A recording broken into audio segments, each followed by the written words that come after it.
ఎన్నెల చెరువుల పూత పడితే అల్లి పూల నవ్వులు అరే ఎండిని ఎగదల్లినట్టు పురుగు పూల గుంపులు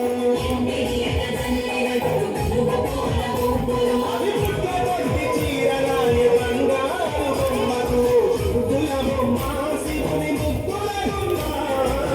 నీ కొరకే పూచెల తంగడు బొమ్మ